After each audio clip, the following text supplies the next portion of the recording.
O na siling Bisaya. Pero ting habuga. Oh, puno ano. Street naman siya. O may mga sanga-sanga. Sa kahimuon na niya mo sanga-sanga na siya. No? Pero habog kayo. Dili pa po kayo daghag bunga. Lahi po nga variety kay tanawang bunga. Hilaw pa. May pagka-yellow. Nga ini kahinog ganin niya. Mo action po niya sa orange. Una pa mahimong red. Tulo ka color ni. Pero ambot na og daghan mo bunga. At wala ng obserbahan. O, kasi nakasuway dihag tanom nga ni. Comments lang mo subos. Katuwa pa kasuway hala panuway mo. Kaya aron makatilaw mo nga kining siling Bisaya. Pero ting mahala. Sa karon tag 380 ang kilo. Say moabot pa nig 400 ang kilo. Na kay mga 500 ka punuan o sa kalibo. O na nakadungan ako baligya 1.5 kuno ka punuan niya.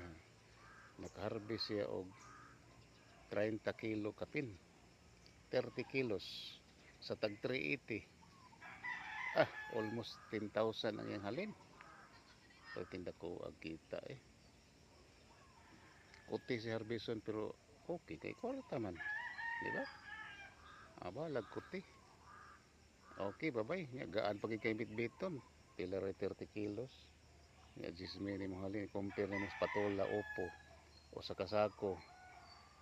100 kilos per tinabugata alsahon ni imong halin 500 ra. Kaya tag 10 ang kilo. Logi ka. Mabitan niya ko ang sili nila kung itanom kay pang retire ni. Kay gaan ra bitbiton ba. Dugay lang siya. 5 ka buwan una ka maka-harvest gyud. Agwantag kag 5 ka buwan. Pero ako man gisikitan og mais, naka-harvest na ko sa mais. Hurot na. Okay, thank you very much. So mao ni ako ang silihan diri. Ang main crop ani is kuan gyud.